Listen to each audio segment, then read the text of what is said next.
Muy buenas, amables televidentes. Estamos en nuestro programa Conversan 2, un programa del Centro Virtual Isaacs de la Facultad de Humanidades de la Universidad del Valle, de nuestro canal regional Telepacífico, con el apoyo de la Comisión Nacional de Televisión. Tenemos hoy a un invitado muy importante y especial, el profesor Fernando Urrea, de la Facultad de Socioeconomía de la Universidad del Valle. Y para conversar, hoy no son dos, sino tres personas que van a conversar con nuestro programa: a Giovanna Caicedo, una líder estudiantil muy importante de la Universidad del Valle, actual representante de los estudiantes del Consejo Académico de la Universidad y una de las grandes animadoras de un grupo colectivo de mujeres afrocolombianas en la universidad, en la ciudad, Somos Identidad. Y también nos acompaña otra egresada de Univalle, de la Facultad de Sociología, Juliet Cuero, que ha trabajado muchísimo el tema de las condiciones laborales de las mujeres obreras en Villarrica. Y vamos a conversar en este programa con el profesor Urrea, que es un gran investigador de estos asuntos, de la etnicidad, de los movimientos subordinados en nuestro país.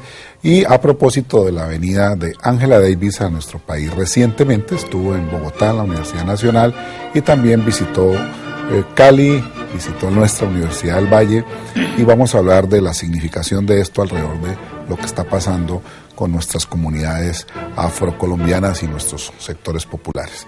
Entonces, este será el tema de Conversan 2.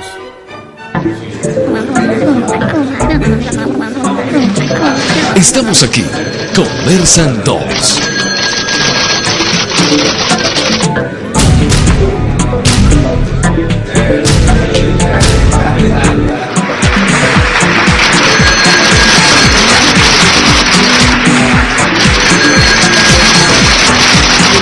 Conversan 2. Bueno, aquí en Conversan 2, profesor Fernando Urrea, mucho gusto tenerlo aquí en nuestro programa. Vamos a iniciar hablando un poco sobre su tarea como investigador de estos asuntos tan importantes como los asuntos étnicos, los temas afrocolombianos, los temas demográficos y una serie de asuntos que sé usted es un gran investigador y lo podemos enmarcar con la venida luego de y la importancia de un personaje que nos ha visitado como Angela Davis. Tenemos un poco contándole a nuestros oyentes cómo ha sido su experiencia investigativa. Bueno, muchas gracias Darío por invitarme al programa y sobre todo pues tener acá dos mujeres de la Universidad del Valle, mujeres afrocolombianas que pues están muy sintonizadas en este momento con lo que está pasando en la región, en el país y además la venida de Angela Davis. Hay que decir que la Universidad del Valle ha sido siempre muy atenta a toda esta discusión, sobre todo a partir de la Constitución de 1991. Yo inicié a finales de la década del 90 un trabajo de investigación sobre poblaciones indígenas urbanas, vendedoras de plantas medicinales en toda la red de Pasto, Popayán, Cali, Bogotá, particularmente curanderos ínganos Kamsá. De esto resultó un trabajo muy importante que después salió, digamos, en varias fuentes, inclusive con el apoyo de la Secretaría de Salud de Cali, salió un documental que aluna cuando el antiguo programas de Colcultura y el Ministerio de Educación en televisión sobre médicos de la selva y la montaña. Esto fue a finales de los 80 y en los 90, en cooperación con investigadores del Instituto de Investigación para el Desarrollo del antiguo Orson de Francia, arrancamos un programa de investigación sobre poblaciones afrocolombianas en la ciudad de Cali y en toda la región de la costa pacífica sur, especialmente en la región nariñense, en el municipio de Tumaco. Todo este trabajo fue bastante novedoso porque por vez primera decidimos abrir el tema de lo racial, el tema racial y la discriminación racial, que en el debate, digamos, de la Constitución del 91, pues estaba tácito, había sido colocado en los años 70, 80 por el movimiento Cimarrón, pero que a raíz de la Ley 70 de 1993, la Constitución del 91, el tema del Pacífico, los territorios colectivos, lo fundamental en ese momento era las reivindicaciones étnico-territoriales de lo que son los territorios colectivos de comunidades negras, que hoy día representan 5.250.000 hectáreas, por lo menos en teoría alrededor de 340.000 personas afrodescendientes del Pacífico y alrededor de 65.000, 66.000 familias afro. Pero en ese debate, que fue muy importante, después del transitorio 55, salir la ley 70 y todo este proceso, había quedado, digámoslo en cierto modo, relegado el tema de la población negra urbana, de la población que no estaba en el Pacífico y que constituía, como lo van a mostrar no solamente los estudios que hicimos en ese momento, con apoyo francés, con apoyo de Colciencias y de nosotros mismos en el 98, en el 99, encuestas especializadas sobre la ciudad de Cali, sobre la población negra, sino el censo del 2005, que prácticamente la mayor parte de la población afrocolombiana es urbana, vive inclusive en una buena parte, por lo menos en la mitad de la población afro, que se autorreconoció en el censo del 2005 en grandes centros urbanos, y Cali es el principal concentración absoluta de población afro en Colombia.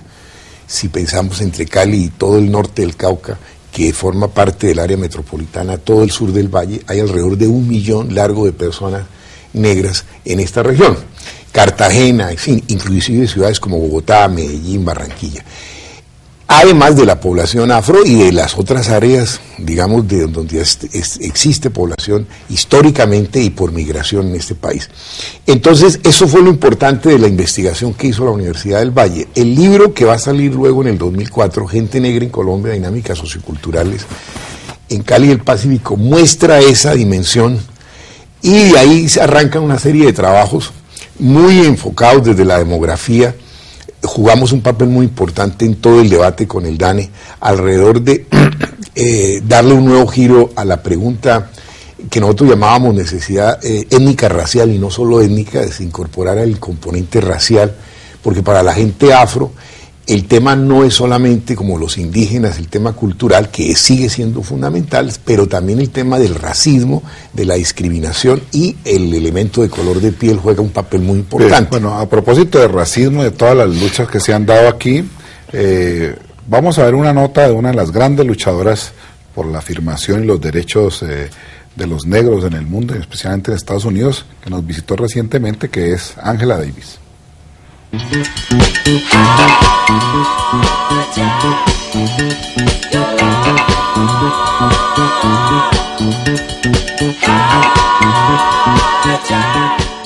Definir la figura de Angela Davis es como, en una palabra yo la definiría como una mujer emblemática, política y académica. Emblemática en torno a que cuando uno conoce un poquito y reconoce su vida, sus acciones, su participación por la reivindicación de los derechos civiles, ha estado siempre vinculado a procesos muy complejos, muy difíciles, donde se le han hecho algunas acusaciones bien complejas, a las que ha salido evidentemente avante, y ese mismo vida emblemática hace que sea referente para muchos de nosotros en esta lucha por los derechos civiles del pueblo negro. Entonces, Angela Davis es una mujer que recoge realmente el sentir de esos líderes y lideresas que expresan la otredad en cualquier sistema económico.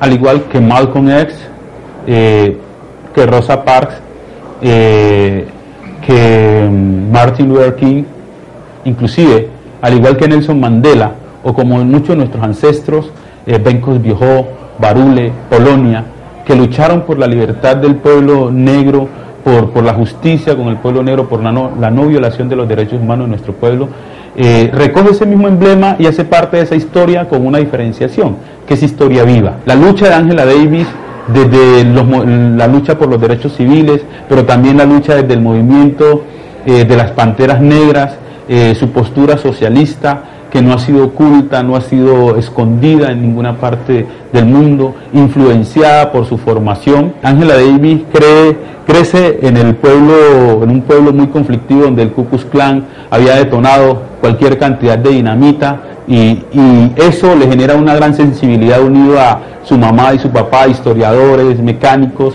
que siembran en ella, y la época también le hace heredar unas condiciones de que no puede ser insensible ante la situación que vive el pueblo negro norteamericano y el pueblo negro en el mundo. Hacen que Ángela se convierta en un emblema, no solo para los Estados Unidos, sino para los hombres y mujeres del mundo entero, mirándola desde su condición de género, las reivindicaciones por la mujer que ella ha venido encarnando, que ha venido, digámoslo así, liderando, las reivindicaciones por las diversidades sexuales, las reivindicaciones sociales de clase y las reivindicaciones por los grupos étnicos. Esa es una trenza de esas que construyen nuestras abuelas, que Ángela trabaja allí y que Ángela representa y encarna.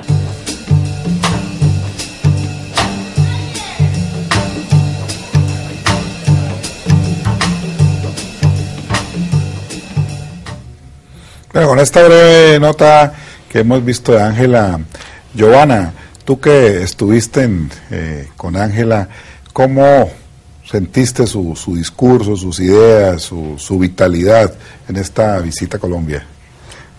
Realmente sorprendente, porque nosotras tuvimos la gran oportunidad de ir a La Toma, que es un municipio de Suárez, una vereda de Suárez.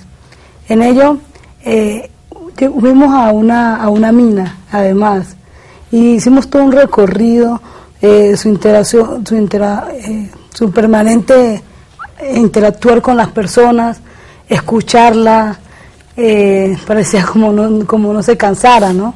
Porque igualmente he hecho un recorrido en Bogotá. Ella es una señora mayor, ya tiene 66 años, ¿no? 66 años, nací en el 44. Sí, ella estuvo visitando unas cárceles en Bogotá, apenas ella llegó de Bogotá aquí a Cali, lo fuimos para La Toma, y estuvimos allá promedio unas 6, 7 horas, y el recorrido fue siempre larguito, y ella estaba ya con ganas, con la voluntad de saber qué era lo que pasaba, porque le han hablado mucho acerca de la situación de nuestras poblaciones afro e indígenas, ¿no? Igualmente los mestizos pobres y todo. Entonces ella estuvo con esa voluntad, que realmente fue muy inspiradora. Muy vital, así la sentimos también en la charla, claro, con los estudiantes de Univá. Y Juliet estuvo en el centro, en la maestría de género de la Nacional. Sí, en los seminarios que se realizaron allá en Bogotá. Realmente fue una jornada como de unos 5 o 6 días, desde el domingo hasta el sábado. Y pues para mí fue muy enriquecedora. Digamos que es una de esas experiencias que como que parten la vida de uno en dos, por decirlo así, porque pues nunca pensé que la pudiera conocer, o sea, que sea pues una líder que todavía está viva. Eso es algo pues para mí, digamos, maravilloso, me siento muy orgullosa de eso, pero pues más aún poder, digamos, apropiarme de todas las ideas, las teorías que ella, digamos, trajo aquí pues para socializar con nosotros, sobre todo con las mujeres afrocolombianas, ¿no? Y Fernando, que también estuvo invitado a ese seminario, ¿qué destacas tú de la reflexión teórica en la que está ahora Angela Davis? Sí, bueno, Angela Davis ahora con Ina Den y otras intelectuales negras, mujeres, en este momento está embarcada en una propuesta política y social muy importante, la abolición de las prisiones y todas las formas de encerramiento. Pero lo más importante de esta propuesta es que detrás de eso está toda una reflexión política sobre el capitalismo, sobre el racismo, sobre la homofobia, sobre el sexismo, y cómo, digamos en términos Foucaultianos o de las nuevas o las teorías del poder, decir que han desarrollado el mismo feminismo contemporáneo, muestra cómo las formas de dominación se cruzan muchas dimensiones.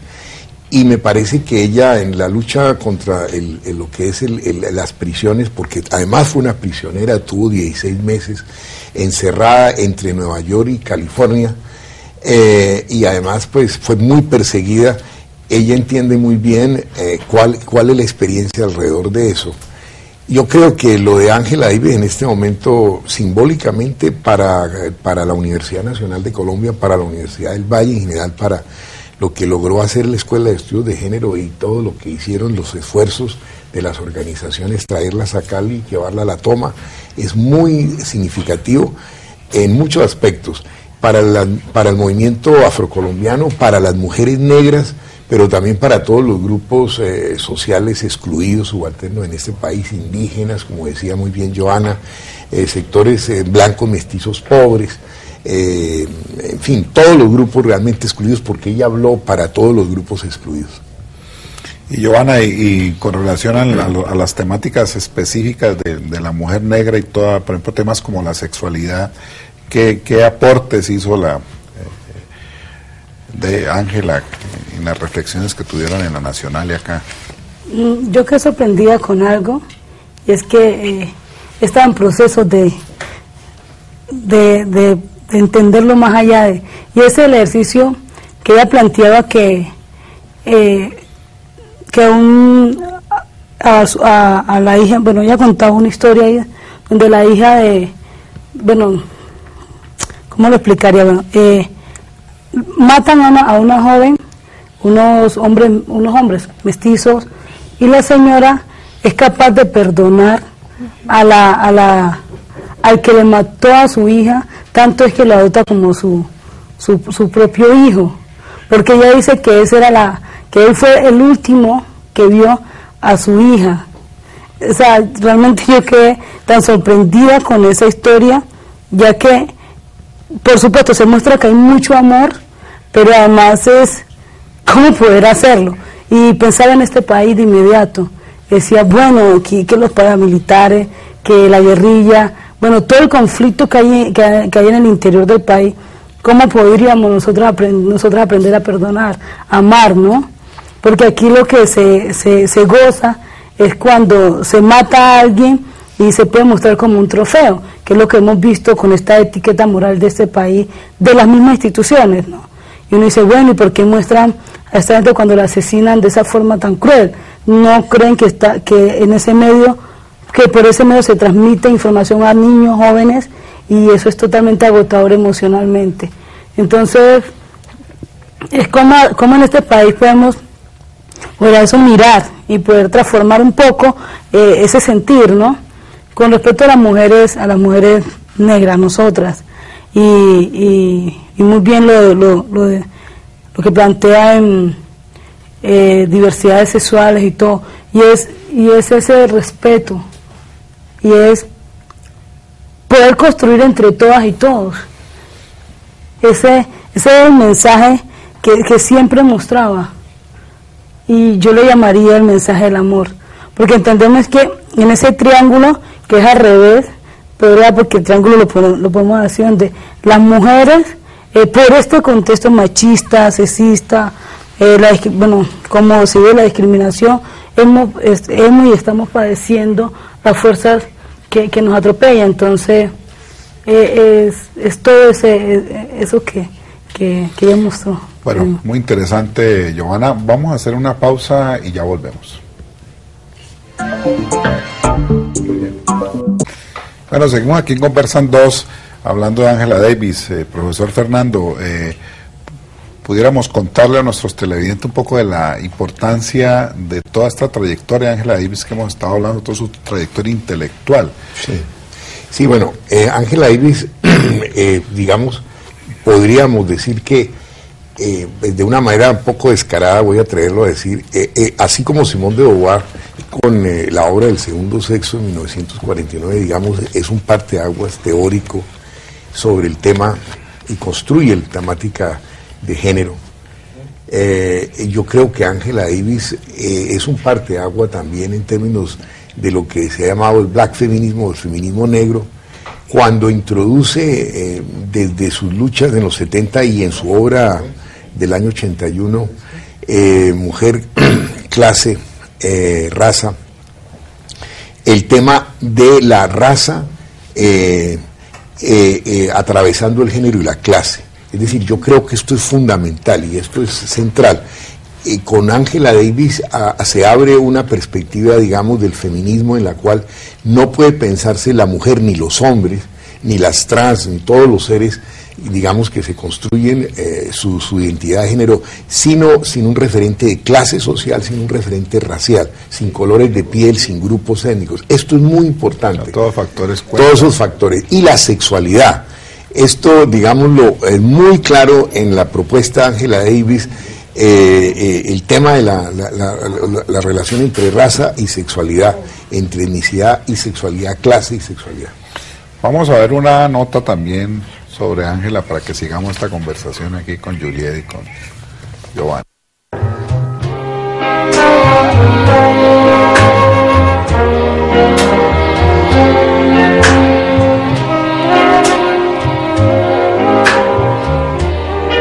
Ángela no solamente representa a nuestro pueblo, representa a todo aquel que es excluido, todo aquel que es marginado, que es segregado, que ha sido violado su derecho. Entonces, desde ahí, cuando ella plantea su discurso en defensa de género, no está hablando solo por la mujer negra que sufre una triple discriminación, también habla por esa mujer indígena. Entonces ella también recoge, encarna y defiende esos grupos étnicos que son marginados y excluidos de los procesos democráticos de nuestro modelo económico. El discurso de Angela Davis lo que trata es de poner allí cuál es el lugar de esa mujer negra, no solo en el grupo étnico, sino en la sociedad como tal. Y nos pone a reflexionar, tanto a líderes y lideresas, pero sobre todo a los sistemas económicos, a las clases dominantes, a los gobiernos. Black Feminist está planteando es cuál es el lugar de esa mujer negra en una sociedad como esta, en una sociedad moderna, contemporánea. En términos de género, el aspecto que más admiro de Angela Davis es todo el empuje y la gallardía que ha tenido desde que inició el activismo para combatir un Estado tan fuerte que es el Estado norteamericano. Digamos que a nivel mundial la mujer siempre ha sido, digamos que, excluida de muchos espacios, de muchas representaciones, ¿cierto? Igualmente en términos laborales, en términos de activismo, y Angela Davis rompió con ese esquema en tanto que lideró muchos movimientos en función de esa reivindicación de la mujer. En resumidas cuentas, Angela Davis para mí representa un modelo de reivindicación de la lucha feminista. Entra muy fuerte en lo que es el Black Feminist, que es donde reconoce ella que la opresión hacia la mujer negra es mucho más fuerte que la misma opresión a la mujer indígena y que la misma opresión a la mujer mestiza, ¿no? Discriminada por su condición, o puede ser de lesbiana, o puede ser de campesina, o puede ser por otro tipo de discriminación.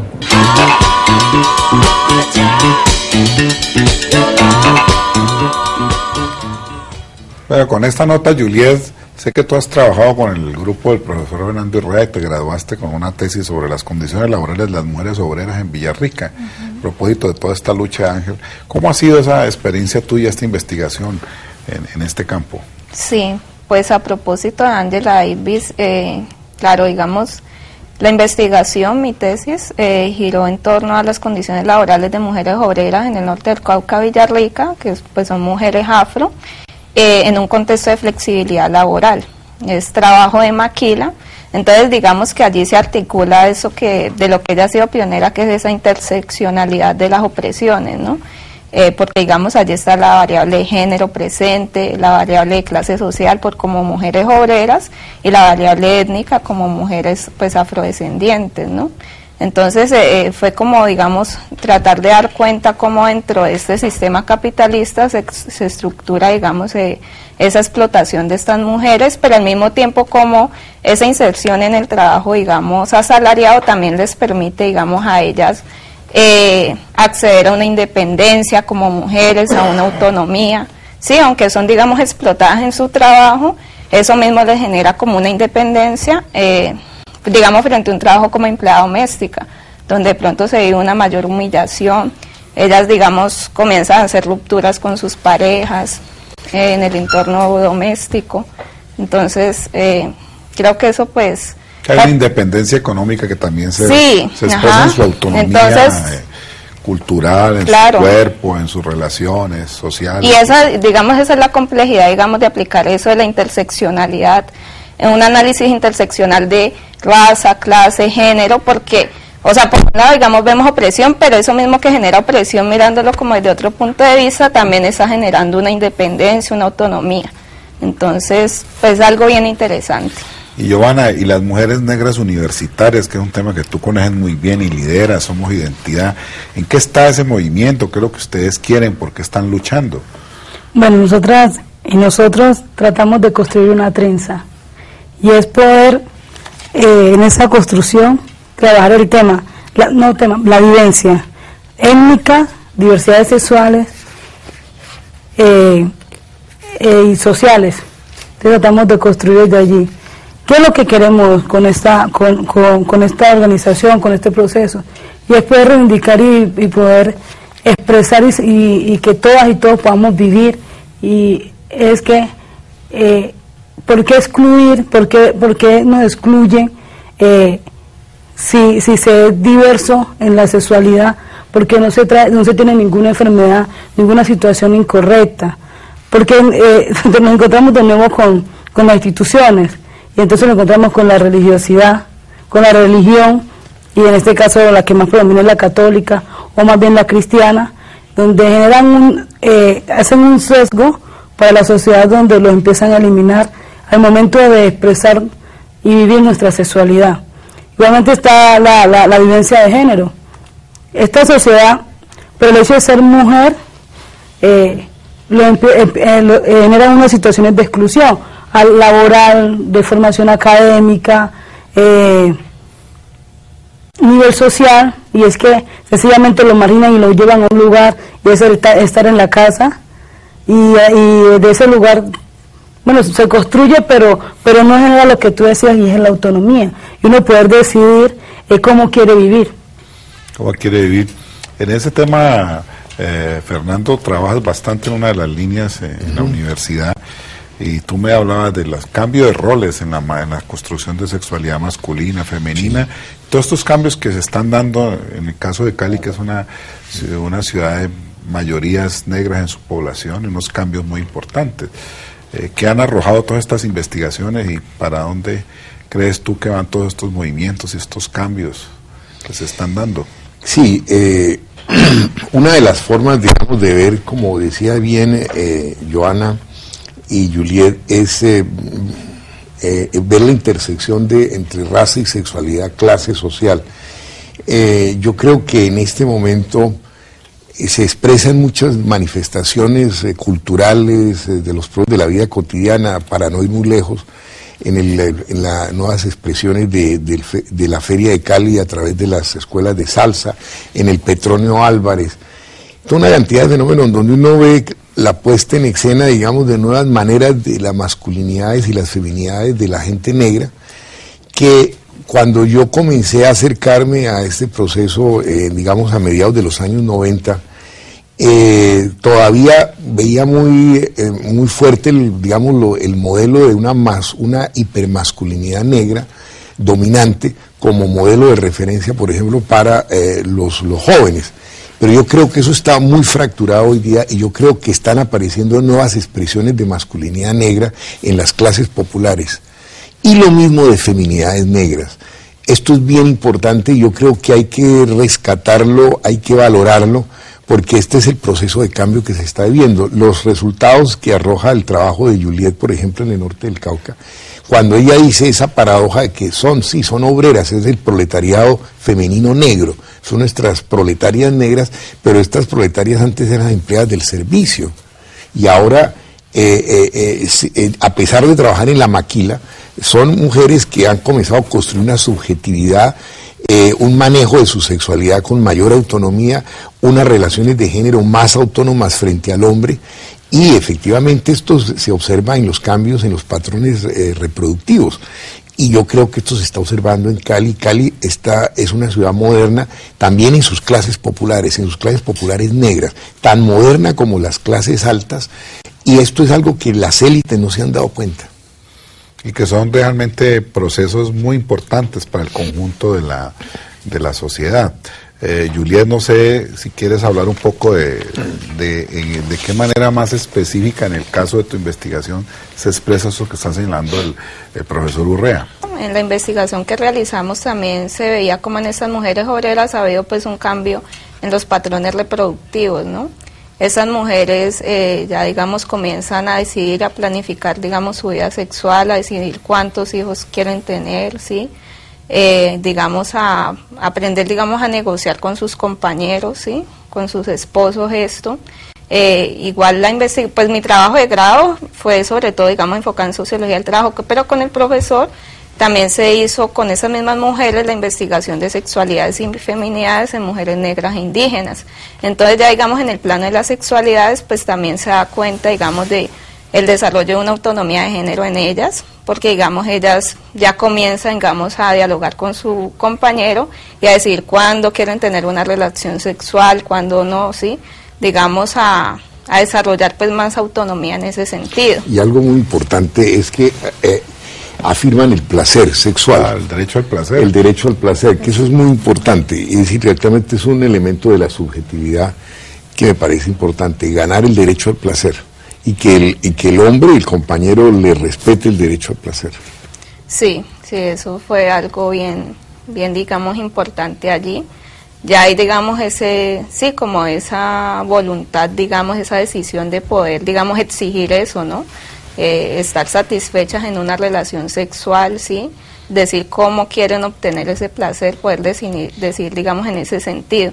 También digamos en el espacio doméstico se van generando unas rupturas y que digamos a veces son mal vistas como por la sociedad, ¿no? Como por las otras personas. En el caso de una de las entrevistadas, que ella tiene un hijo y el hijo ha tenido un rendimiento académico bajo. Entonces la profesora decía que eso era causa de que su madre trabajaba, ¿sí? Entonces digamos que es como exigiendo eso de que la mujer tiene que estar allí en el hogar, en el espacio doméstico, y criticando como su entrada, pues su ingreso al mercado laboral. Entonces la cuestión no el abandono de sus hijos, sino que esas tareas sean digamos compartidas. Hay otros roles, el hombre tiene que ayudar, claro. Yo estaba mirando algo en lo que plantea el profesor y Juliera, estamos viendo que hay una reconstrucción de la familia, igualmente eso afecta directamente a la reconstrucción social. Pero me preguntaba algo y era cómo al ganar en autonomía, la mujer gana en autonomía, de inmediato sentía que se perdía el momento de empezar a laborar, y era que, claro, por supuesto, lo encontramos que se es mal pago, puede existir varios tipos de violaciones y todo eso, pero no alcanzo a entrar en ese diálogo entre las pérdidas entre ganar en autonomía pero perder en la reconstrucción también de la familia. Entonces sí, yo diría que es decir, la familia está en proceso, todas las familias de todos los grupos étnicos, de todas las clases sociales, están en proceso de transformación. O sea, no hay un modelo solo de familia, hay múltiples formas de familia. O sea, hay formas nuevas de familia del mismo sexo, homoparentales, hay familias, digamos, fundamentalmente con base en mujeres, pero no solo hoy en día, es decir, los estudios clásicos de la historiografía, de la antropología muestran que en múltiples sociedades han existido diferentes alternativas de familia. Es decir, el modelo, digamos, que se nos ha, en términos ideológicos, digamos, marcado como que el modelo es la familia nuclear, donde tiene que haber una pareja, hombre, mujer, es un tipo de familia, pero hay otras familias, ¿no? Hay otras formas de alternativas, hay otras formas de construcción del afecto, de la solidaridad, de la crianza, de la prole. No hay un modelo.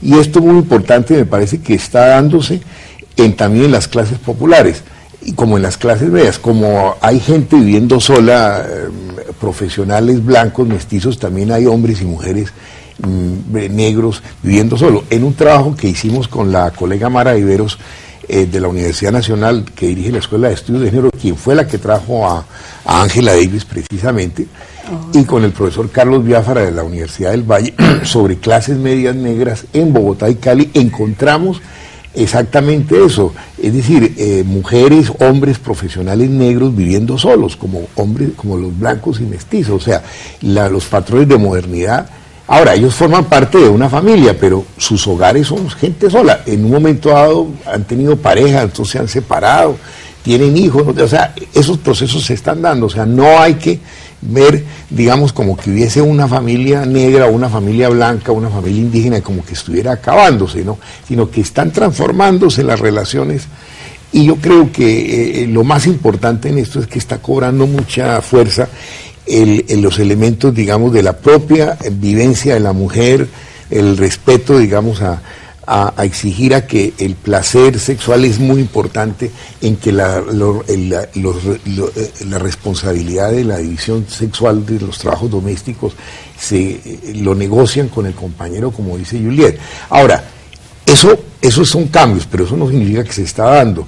Las mujeres siguen siendo en última instancia las que están más subordinadas, las que todavía, a pesar de todos estos aspectos, los hombres seguimos siendo, nosotros los hombres seguimos en última instancia dejándoles toda la carga sobre los hijos, dejándoles toda la carga más dura, son las principales cuidadoras de nosotros los hombres, de los ancianos. Pues sin las mujeres nosotros no haríamos nada, sencillamente. Sí, eso, vamos a hablar de eso en el próximo bloque. Vamos a una pequeña pausa y ya volvemos.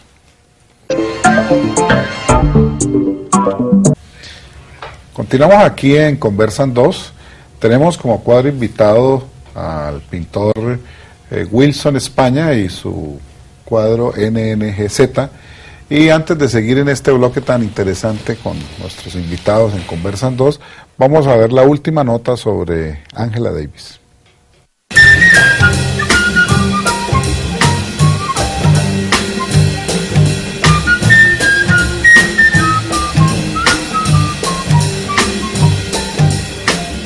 Ha sido muy enmarcada en lo que es la equidad social.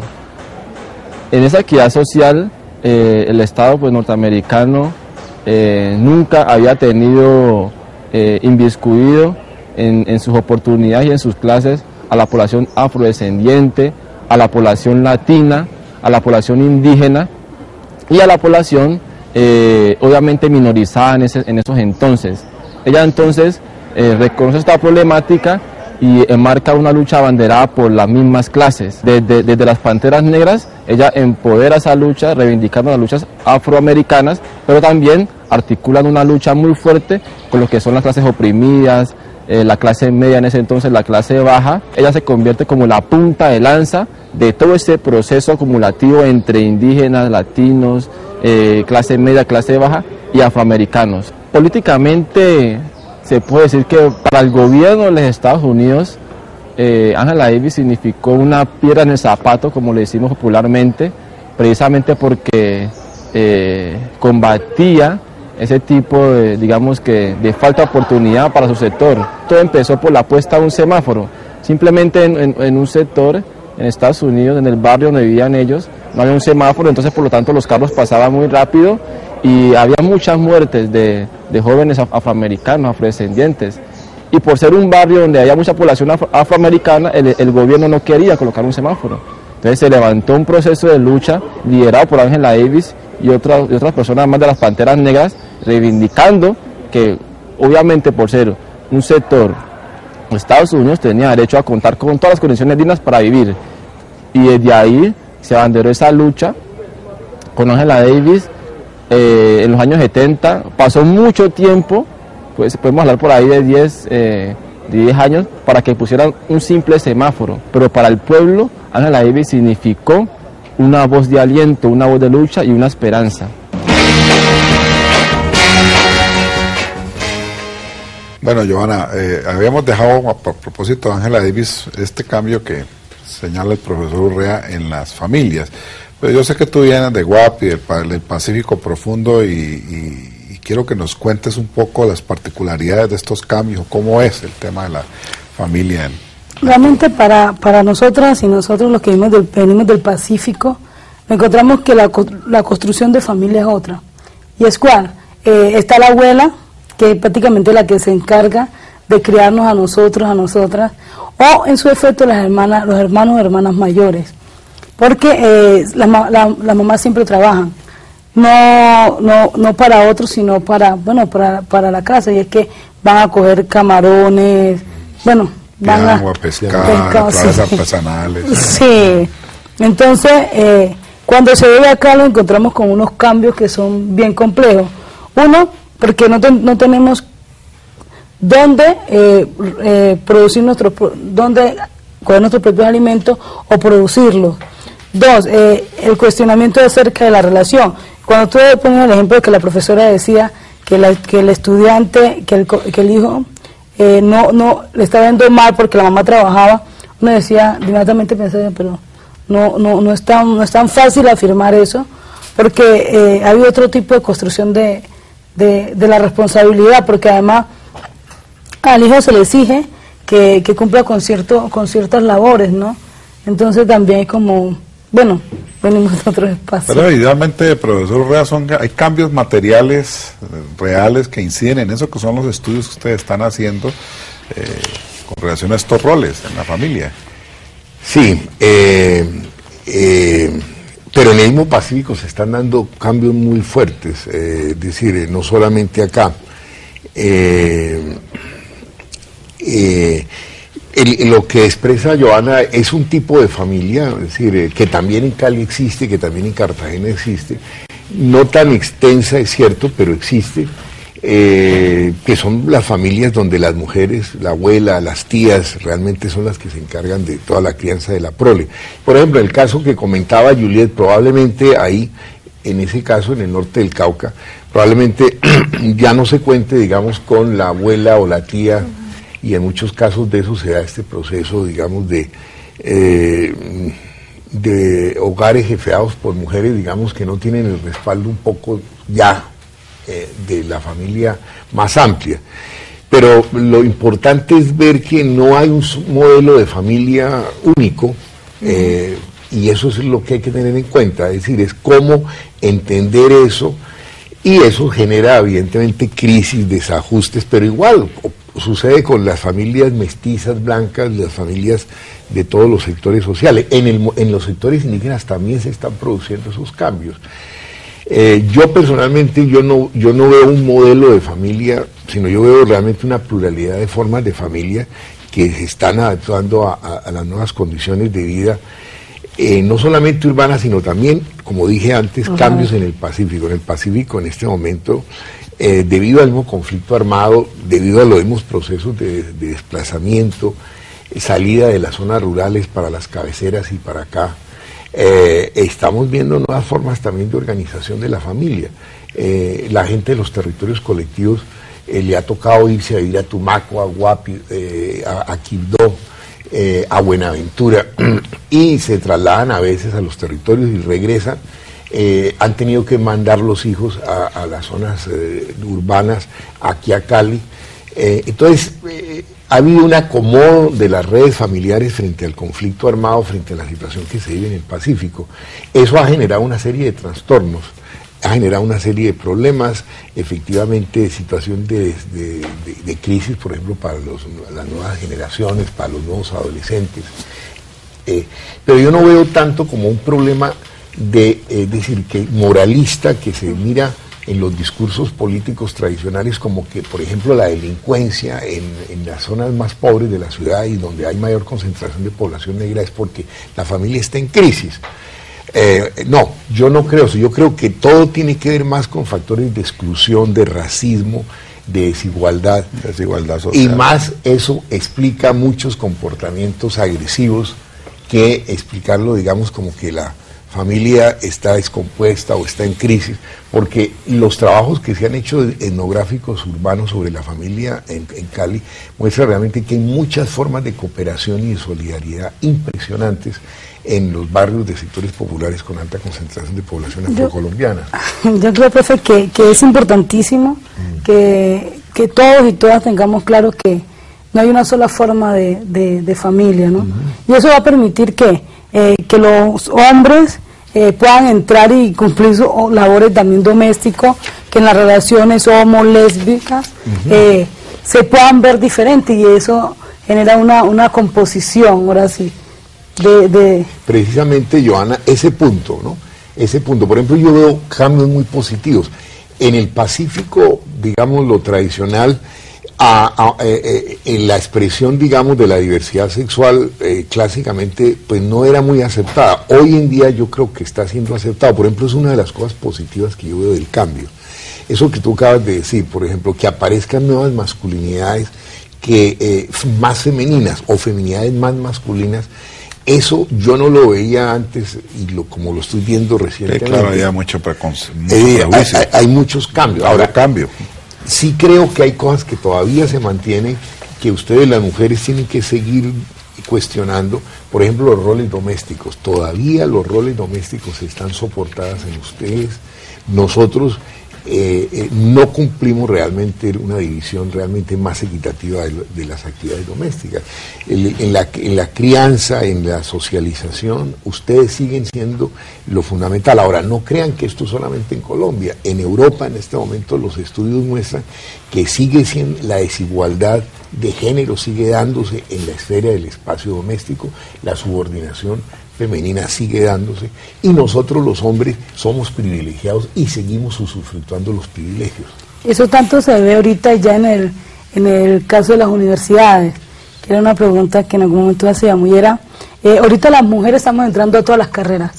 Antes solamente era la trabajo social, bueno, la rama de las humanidades. Sí, ahorita hay para las mujeres, entonces no podían entrar. Que bueno, lo definen como más femenino, hay ¿no? mujeres ingenieras, hay mujeres médicas. Y los hombres también están entrando a esas carreras que antes se miraban solamente para las mujeres. Bueno, que es re interesante esos análisis, ese tipo de análisis. Pero todavía sigue, la Universidad del Valle, por ejemplo, todavía sigue siendo muy sexista. Yo creo, y en la planta, a nivel del cuerpo docente todavía hay sexismo, y yo creo que también hay elementos racistas, o sea, en la manera como se selecciona el profesorado, en la manera como las mujeres tienen opción a entrar de profesoras a la universidad. Es decir, un poco la historia de la Universidad del Valle, es una universidad de origen más tecnológico. Yo conozco universidades, y Darío conoce en Brasil, en donde yo he tenido posibilidades de compartir, donde prácticamente más de la mitad de las son mujeres. Son mujeres, muy fuertes. ¿No? Aquí en Colombia apenas está dando ese proceso de ingreso, es decir, por ejemplo, en los programas de estudio, ¿no? Incluso en áreas de ingeniería, ciencias básicas en Brasil, la cantidad de mujeres que hay. Con respecto a eso, a mí me pareció interesante, pues a propósito de la visita de Angela Davis en la Universidad Nacional, que sea una mujer negra, ¿sí? O afro la que está, digamos, liderando los estudios de posgrado en estudios de género allá en la Nacional, como Mara Viveros, o que hayan figuras, pues, mujeres afro destacadas como Chicuriel, que bueno, no es de aquí, pero es una, pues, feminista de República Dominicana, y yo creo que eso da como cambios y da como ejemplos, pues, para las universidades, por ejemplo, la Universidad del Valle. Sí, y las otras, yo sé que en la ciudad se empiezan a dar esos cambios, incluso en las universidades privadas es evidente que todo esto se está dando, en los colegios, y es un poco lo que señalaba Fernando ahora, el cambio que se está dando de roles en la familia, de nuevas masculinidades, y a cosas más aceptadas, y algo que tú señalabas que me parece muy importante para esta ciudad y que hay que decirlo, y es el aporte de las comunidades afrocolombianas, digamos, a esos cambios por el peso específico que tienen poblacionalmente en la ciudad. Sí, eso es fundamental. Un Petronio Álvarez sería imposible imaginarlo sin 600, 700 mil personas afro en esta ciudad.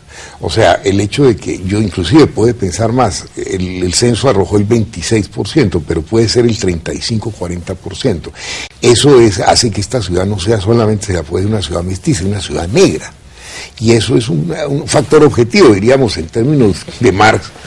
Es decir, sin base material no existe producción cultural, pues un poco en términos mecanicistas, pues un Petronio Álvarez, detrás de eso está esta masa humana, pues con toda su sabiduría cultural, su creatividad, su ingreso a la modernidad. Sería imposible. Por eso las élites en esta ciudad, de esta región, de mala gana, están dándose cuenta que tienen que contar con ellos, con la gente negra, y que tienen que contar en todos los aspectos. Es decir, ahora en el famoso discurso de las industrias culturales, sin la gente negra no hay industria cultural, y Cali en este momento cada vez más es eso, es una ciudad negra, y se ha dado cuenta, el gobierno se ha dado cuenta, y hay que recuperar eso, y hay que hacer valer esos elementos. Bueno, hemos hablado aquí temas muy interesantes. Le agradezco a Julieta, a Giovanna y a Fernando. Y los esperamos en una nueva emisión de nuestro programa Conversan 2.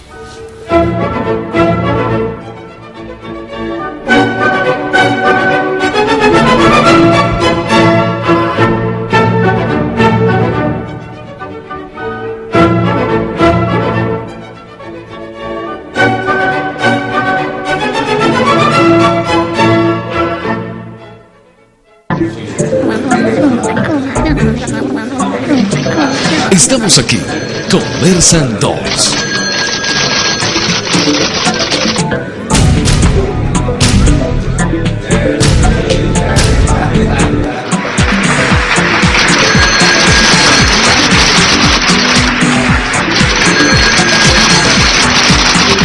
Conversan 2.